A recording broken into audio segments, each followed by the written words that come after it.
Konvergensi itu apa? Konvergensi itu proses bersatunya dua atau lebih hal yang berbeda menuju satu titik pertemuan atau keseragaman.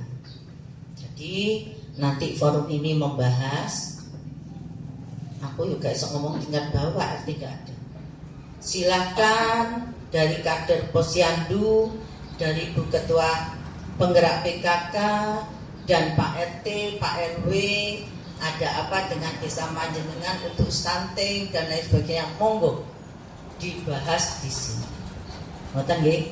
Tujuannya apa sih kok diadakan rembuk stunting? Satu, membahas stunting yang berlaku atau yang tahun berjalan tahun berapa?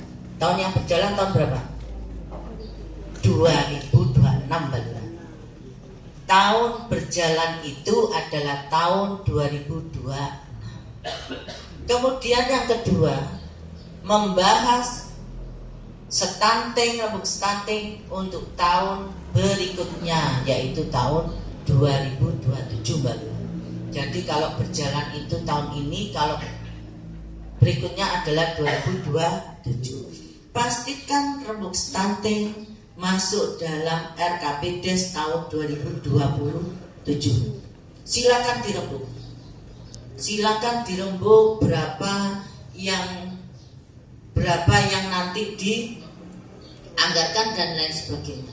Ini minimal ada rembukan dari BPD, Pak Ketua BPD, berapa KPM sebelum di ranah ini harusnya ada perumusan di tingkat desa. Siapa yang memimpin?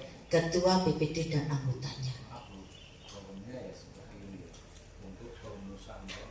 Perumusan. Lah ini enggak gini, sebelum ini Mbak Lurah kan tentukan KPM berapa nih Mbak. Ini harus BPD tahu Pak. Anggaran ini Mbak, KPM itu misalnya saya anggarkan ini. Iya BPD, itu ono anggaran sak ini, anggota dan lain sebagainya. Itu ada berita acara tersendiri. Kemudian diangkat dalam forum stunting yang tadi dibacakan Mbak Lurah perumusannya itu nanti bagaimana desa ketika ada tambahan, ayo dirembuk bareng-bareng tambahannya berapa. Ngoten nggih. Jadi alur-alur seperti itu ketokane sepele tetapi harus diperhatikan. Karena BPD mempunyai peran penting di dalam terlaksananya pembangunan pemerintahan desa masing-masing. BPD masing-masing. 7 tahapan rembuk stunting yang harus diperhatikan desa yaitu 1. Siapkan rumusan kegiatan hasil diskusi. Itu yang pertama. Itu yang saya maksudkan, sebelum dimasukkan dalam ranah ini minimal sudah dirembuk bersama-sama, duduk bersama BPD dan Kades serta perangkat atau siapapun monggo dirembuk bareng-bareng, dibawa ke ranah rembuk stunting. Yang intinya menyiapkan hasil rumusan rembuk yang akan dirembuk hari ini. Kemudian yang kedua, dari hasil rumusan tersebut mempresentasikan kepada seluruhnya menggunakan peta sosial, data sasaran, kondisi layanan, dan peta kelembagaan desa. Ada 4. Kenapa saya katakan peta kelembagaan desa ini aturan menurut undang-undang. Di sini ada para kader Posyandu. Para kader Posyandu ada stunting berapa? Nanti diangkat ke berikutnya begitu sampai ke kondisi layanan. Dari kondisi layanannya seperti apa dan lain sebagainya harus dibicarakan. Ngoten nggih. Kemudian yang ketiga, diskusikan rancangan kegiatan konvergensi, yaitu gabungan 2 atau lebih menuju satu kesepakatan. Itu konvergensi. Jadi dari hasil perumusan dari BPD dan Balura dirumuskan, muncul kegiatan-kegiatan, dibahas di sini kira-kira kurang piro. Kenapa ada kepala Puskesmas Toro 2? Berapa KPM yang dianggarkan di Puskesmas Toro 2? Misalnya stunting Sugihan ada 13, di cover Pak Iwan semua, terus Pak Iwan. Berarti desa tidak boleh mengcover yang sudah dianggarkan. Yang bisa diberikan adalah makanan untuk posyandu. Ngoten nggih. Jadi ini tidak boleh double anggaran. Ketika ada double anggaran maka pasti ada temuan. Ngoten nggih. Kemudian yang keempat, siapa yang mencatat hasil khusus? Yang mencatat Sekdes Ibu Kudune. Mencatat hasil diskusi ke dalam formulir rencana kegiatan konvergensi penanganan stunting. Jadi ini nanti ada tanya jawab dan lain sebagainya. Panjenengan menulis, istilahnya koyok notulensi, membuat notulen. Nanti di akhir kegiatan ada muncul berita acara kesepakatan rembuk stunting yang ditandatangani oleh Mbak Lurah, Ketua BPD, dan dua tok kelihatannya Mbak Lurah Ketua BPD untuk aturan yang baru. Benar Mbak ini nggih? Untuk aturan yang baru cuma dua nggih. Undang-undang yang baru cuma dua. Mbak Lurah dengan Ketua BPD. Setelah itu Ketua BPD menyerahkan hasil berita acara ke Mbak Lurah untuk dilaksanakan RKPDes di tahun 2027. Jadi nanti ini ranahnya BPD, nanti yang bertanya juga BPD, semua BPD yang memutuskan. Jadi Mbak Lurah di sini cuma ngawasi, evaluasi, dan saya memonitoring beserta Pak Iwan. Paham nggih? Kemudian yang kelima yaitu fasilitasi kesepakatan. Setelah terjadi kesepakatan, ada berita acara, Mbak Lurah memfasilitasi harus dituangkan di dalam RKPDes tahun 2027. Karena apa? Kok dimasukkan tiap tahun? Stunting adalah isu nasional. Isu nasional yang harus tetap ditindaklanjuti untuk menuju Indonesia Emas di tahun 2045. Jadi di 2045 sudah tidak ada, diharapkan tidak ada stunting lagi, diharapkan. Minimal tumbuh cerdas, tumbuh kembang anak menjadi anak penerus bangsa yang cerdas. Makanya diopeni MPG, diopeni ketahanan pangan, ada ketahanan pangan.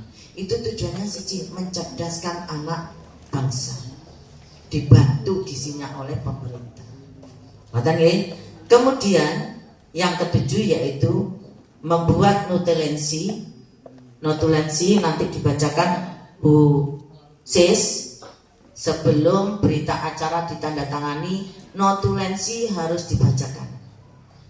Kemudian berita acara hasil rembuk stunting yang ditandatangani kepala desa dan BPD. Tidak ada unsur masyarakat aturan yang baru. Kemarin Bu Aini, aturannya siapa yang menetapkan Bu? Pendamping yang diinfokan malam hari? Apa dasar hukumnya? Nah, berapa Mas Agung? Perbu 57 tahun? Loh, jadi wis suwi loh. Kok baru di sekarang jalan Mas Agung? Loh, tapi kan orang masyarakat kata Musdes. Oh, terus ini dirubah lagi dari Dispermas. Oh, berarti dasar hukumnya ya mau info dari Dispermades. Jadi belangko tersebut atas kebijakan dinas Dispermades ya Mas Agung. Nah, itu diinfokan kapan Mbak ini? Diinfokan ke pendamping kapan itu? Persenen ya.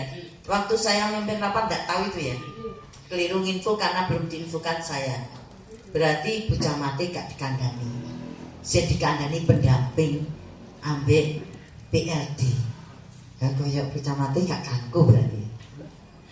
Jadi kalau ada info nanti diinfokan lagi ya Mbak ini, biar tidak terjadi miss. Itu dari saya.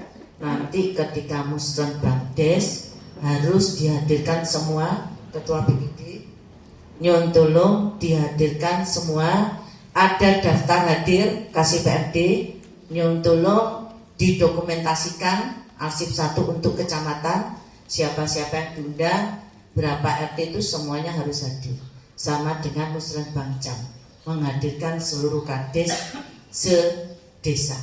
Kalau mampu anggarannya misalnya nambah, nanti saya tambah. Tapi selama ini memang kemarin ada refocusing sehingga Ketua BPD di ranah ini kemudian diangkat Balura dan Pak Sekdes selaku juru tulis, Bu Sekdes hadir di dalam Musrenbang Cam. Semoga tahun depan nanti tidak ada pengurangan anggaran lagi sehingga kita bisa menghadirkan Ketua BPD se-Kecamatan Toro. Ini berlaku semua kecamatan. Itu dari saya. Ada pertanyaan? Monggo. Assalamualaikum warahmatullahi wabarakatuh. Waalaikumsalam warahmatullahi wabarakatuh. Mik, Mbak. Terima kasih atas Sini Mas, agak sini Mas. Mas Kus, perkenalkan dari mana? Karena biar jangan berdiri. Nama saya Kus dari Assalamualaikum warahmatullahi wabarakatuh. Yang saya hormati Ibu Camat, terima kasih atas waktu yang diberikan pada kami. Mohon maaf saya dari BPD Desa BPD gabung Bu, BPD anggota. Mohon maaf saya mau klarifikasi tadi Bu yang ditanya Ibu, saya pas rapat BPD itu sebetulnya saya hadir Bu, tadi saya lupa hadir di belakang. Pas Ibu tadi tanya saya kan Pak Kus hadir apa enggak, sebenarnya saya hadir Bu, lupa tadi saya Bu, baru ingat saya hadir. Terus saya mau tanya Bu, kebetulan saya ini kan anggota BPD dan saya ASN Bu. Ini orang itu. Nah, ini saya mau tanya itu Bu, mau tanya tidak boleh Bu. Sebenarnya ASN baik guru. Kalau jenengan dulu kan belum ASN, sudah. Waktu diangkat sudah apa belum? Sudah. Loh kenapa jenengan belum? Saya belum tahu aturannya boleh Wah, atau ini. tahu itu. Kalau mau mencalonkan diri, minimal harus pahami undang-undang. Saya boleh mencalonkan atau tidak. Ngoten nggih Mas Gus. Sebenarnya kalau panjenengan tahu, panjenengan langsung membuat surat pengunduran diri untuk digantikan yang lain. Aturannya nggak boleh ASN. Ada berapa di sini? Bambang ada 2, Pak Bambang juga.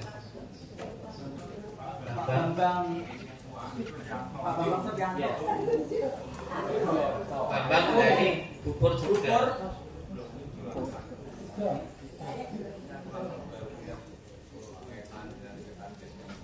Pak Edi 2002 piro itu? Pak Edi 2000 jenengan 2002 piro? Saya 2002 sudah terpilih. Gini, saya luruskan. Semenjak dikeluarkannya Undang-Undang Nomor 3